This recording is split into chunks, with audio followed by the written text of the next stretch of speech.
Hello student, how are you. I hope आप सभी ठीक होंगे। तो आज से हम class 10th CBSE board mathematics Oswal book में introduction to geometry and identities chapter का 1 मार्क्स क्वेश्चन आपके सामने लेकर हाजिर हैं। ठीक है बेटा स्टूडेंट, ट्रिग्नोमेट्री है बेसिकली। ठीक है, देखिए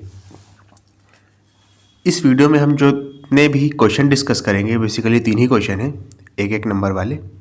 सारे प्रीवियस ईयर क्वेश्चन हैं, यानी प्रीवियस ईयर पेपर में पूछे जा चुके हैं।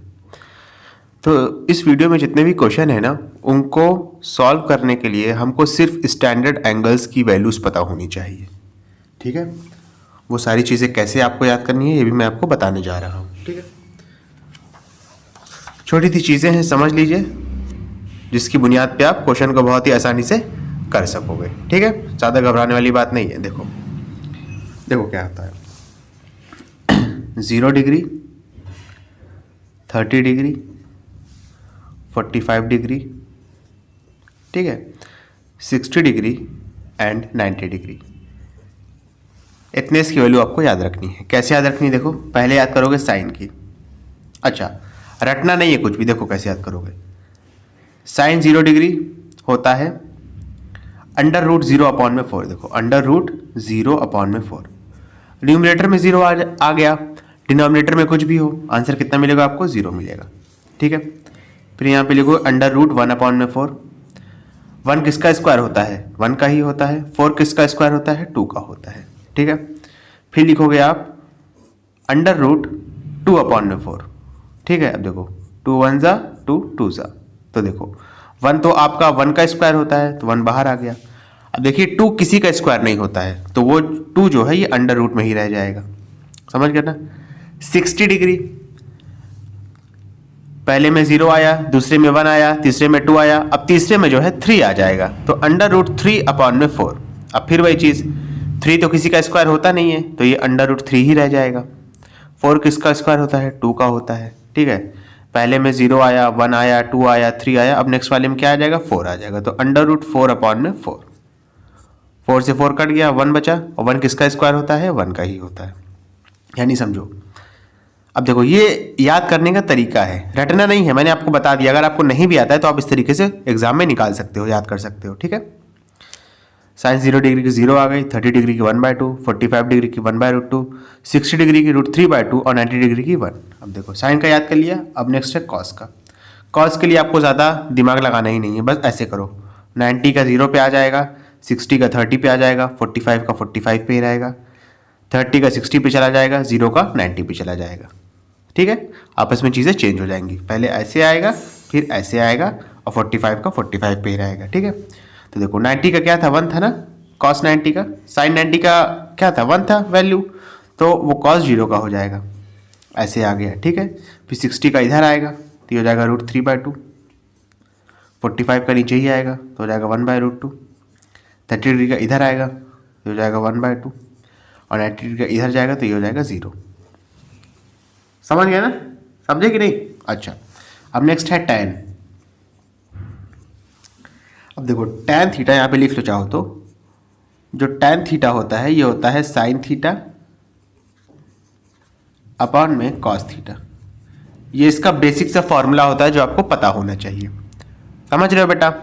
अब आपको कुछ नहीं करना है, आपको tan 0 की वैल्यू निकालनी है। कैसे निकालोगे, साइन 0 अपॉन में कॉस 0 कर दोगे। ठीक है, तो 0/1 करोगे, 0/1 का आंसर कितना आ जाएगा, 0 ही आएगा। समझ रहे हो ना। अब देखो फिर आपको tan 30 निकालना है। क्या करोगे, साइन 30 अपॉन में कॉस 30। 1/2 को डिवाइड कराओगे √3/2 से, तो आंसर आएगा 1/√3। आप कर लीजिएगा, मैं बता रहा हूँ। ठीक है, अब देखो tan 45 की निकालनी है। कैसे निकालोगे, साइन 45 अपॉन में कॉस 45। 1/√2 को डिवाइड कराओगे 1/√2 से, तो आंसर आएगा 1। अब tan 60 की निकालनी है। कैसे निकालोगे, साइन 60 अपॉन में कॉस 60। √3/2 को डिवाइड कराओगे 1/2 से, तो आंसर आएगा √3। अब tan 90 की निकालनी है। समझ रहे हो ना। tan 90 की कैसे निकालोगे, साइन 90 अपॉन में कॉस 90। साइन 90 की वैल्यू 1 है, कॉस 90 की वैल्यू 0 हो जाएगी। 1/0। या तो अब देखो डिनोमिनेटर में जब भी 0 आ जाता है ना, ये चीज़ नॉट डिफाइन है। मैथमेटिक्स में अभी तक इस चीज़ को डिफाइन नहीं किया गया है। या अगर आप इस चीज़ को हायर क्लास में पढ़ोगे, क्लास 11-12 में, तो इसको आप इन्फिनिटी भी कह सकते हो। या तो नॉट डिफाइन कह दो या तो इन्फिनिटी कह दो। साइन कॉस टैन पता चल गया है। अब साइन का रेसिप्रोकल क्या होता है? कोसेक होता है। कॉस का रेसिप्रोकल क्या होता है? सेक होता है, ठीक है। और टैन का रेसिप्रोकल क्या होता है? कॉट होता है। अब जो जो वैल्यू है उसको रेसिप्रोकल करके पता करते जाओगे, ठीक है। अब देखो, 0 का रेसिप्रोकल करोगे तो क्या आएगा? 1/0, जो कि नॉट डिफाइन हो जाएगा, ठीक है। 1/2 का रेसिप्रोकल करोगे तो 2 आ जाएगा। 1/√2 का रेसिप्रोकल करोगे तो √2 आ जाएगा, ठीक है। देखो, √3/2 का रेसिप्रोकल करोगे तो क्या आएगा? 2/√3 आएगा। और 1 का रेसिप्रोकल करोगे तो 1 ही आएगा, ठीक है ना। यहाँ पे 1 का रेसिप्रोकल करोगे तो 1 ही रहेगा। √3/2 का करोगे तो 2/√3 आ जाएगा। 1/√2 का रेसिप्रोकल करोगे तो √2 आएगा। 1/2 का रेसिप्रोकल करोगे तो 2 आएगा। और 0 का रेसिप्रोकल करोगे तो नॉट डिफाइन हो जाएगा। 0 का मतलब है 0/1, और जब इसका रेसिप्रोकल करोगे तो 1/0 आएगा। और डिनोमिनेटर में जब भी 0 आ गया ये नॉट डिफाइन होता है, ठीक है। अब टाइम का कर दो, 0 का रेसिप्रोकल करोगे तो नॉट डिफाइन हो जाएगा। 1/√3 का करोगे तो √3 आ जाएगा। 1 का रेसिप्रोकल करोगे तो 1 ही रहेगा। √3 का रेसिप्रोकल करोगे तो 1/√3 आ जाएगा, ठीक है। अब देखो, नॉट डिफाइन का रेसिप्रोकल करोगे तो 0 आ जाएगा, ये ध्यान रखना। नॉट डिफाइन का मतलब क्या है आप बताइए? 1/0 है नॉट डिफाइन का मतलब। इसका रेसिप्रोकल करोगे तो 0/1, और 0/1 का मतलब है कि 0, ठीक है ना। तो ये टेबल आपको याद होनी चाहिए। अब देखिए, मैंने इस टेबल को आपको रटाया नहीं है, पूरा बना के दिखाया है कि कैसे बनता है। बस आपका बस कर्तव्य ये है कि इस टेबल को आप पूरा अच्छी तरीके से अपने दिमाग में बैठा लो। इसी पर बेस्ड क्वेश्चन है, आसानी से हो जाएंगे, ठीक है। चलिए देखिए क्या लिखा है। साइन ए प्लस में cos B is equal to 1। A की वैल्यू 30 है। बी कह रहा है कि एक एक्यूट एंगल है। एक्यूट एंगल का मतलब है कि 0 डिग्री से बड़ा है और 90 डिग्री से छोटा है। कह रहा है then find the value of B. आपको बी की वैल्यू पूछ रहा है। कर लेंगे बेटा, आसान क्वेश्चन है, देखो कैसे करेंगे। सॉल्यूशन समझ में आ रहा है ना।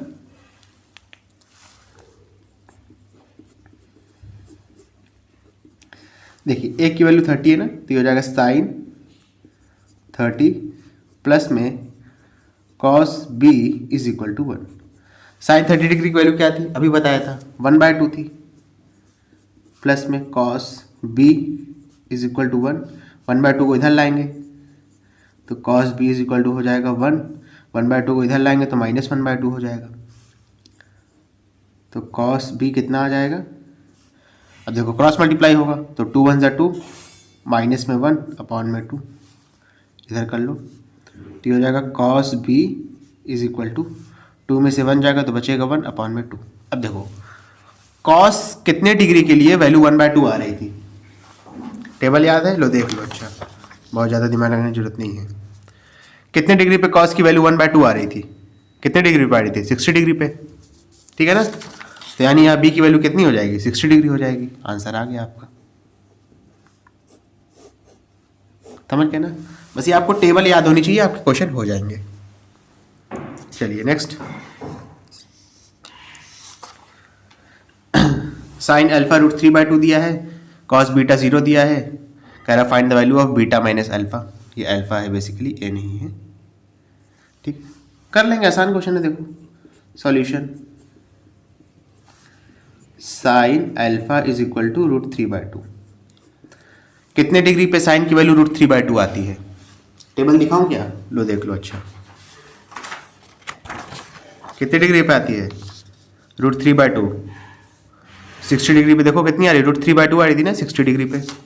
तो अल्फा कितना आ गया? 60 डिग्री आ गया। यहाँ पे दिया था cos beta is equal to 0। ये बी नहीं लिखा है, बीटा लिखा है। बी में थोड़ा सा लंबी डंडी खींच दोगे तो बीटा हो जाता है।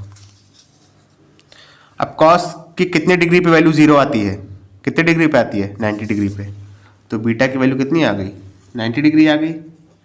आपको क्वेश्चन में क्या पूछा था? बीटा माइनस अल्फा, यानी कि 90 डिग्री माइनस में 60 डिग्री करोगे, आंसर कितना आ जाएगा? 30 डिग्री आ गया। ये आपका आंसर हो गया। क्लियर है? चलो नेक्स्ट क्वेश्चन। अब देखो, इसको इवेल्युएट करना है। साइन स्क्वायर 60 प्लस में 2 tan 45 माइनस में कॉस स्क्वायर 30। आसान क्वेश्चन है। सॉल्यूशन देखो, कुछ नहीं करना है आपको। साइन 60 की वैल्यू क्या होती है? देखो देख लो, टेबल है ना अपने पास। टेबल है तो फिर दिक्कत की क्या बात है। साइन 60 की वैल्यू क्या होती है, √3/2। स्क्वायर लगाए तो इसका स्क्वायर कर देंगे, √3/2 का स्क्वायर प्लस में 2 इंटू में tan 45 की वैल्यू कितनी है, tan 45 की वैल्यू कितनी है, 1 है, 1 रख दिया, माइनस में cos स्क्वायर 30, यानी cos 30 की वैल्यू का स्क्वायर करेंगे, तो cos ये है, 30 ये है, cos 30 ये है ना, इसका स्क्वायर कर देंगे, कर दीजिए स्क्वायर। अब देखो आपको बहुत ज़्यादा दिमाग लगाने की जरूरत भी नहीं है, ये दोनों टर्म तो सेम है ना। अच्छा, इसके आगे कोई सा साइन नहीं है तो ये प्लस में होगा, इसके आगे माइनस का साइन है, एक प्लस में है एक माइनस में है, दोनों टर्म सेम है तो ये दोनों एक दूसरे को काट देंगे, 2 1 जा 2, आंसर कितना आ जाएगा, 2 आ जाएगा। ठीक है, और अगर बहुत चूल मची है तो इसको सॉल्व करके कर लेना। चलो सॉल्व ही कर लेते हैं। √3 का स्क्वायर करेंगे 3 आएगा, 2 का स्क्वायर करेंगे 4 आएगा, प्लस में 2 1 जा 2, माइनस में √3 का स्क्वायर करेंगे 3 आएगा, 2 का स्क्वायर करेंगे 4 आएगा, √3/4 ये क्या है, 3/4 प्लस में है और ये 3/4 माइनस में है, कट गया, आंसर कितना आया, 2 आ गया। क्लियर है बेटा अच्छे से। स्टूडेंट अगर आपको वीडियो पसंद आए तो इसको लाइक करें, कमेंट करें, शेयर करें, और जो बच्चे सिंसियरली तैयारी कर रहे हैं क्लास 10 बोर्ड्स की, उन तक ये वीडियो ज़रूर पहुंचाया जाए, उनके लिए काफ़ी बेनिफिशियल होगा। Thank you.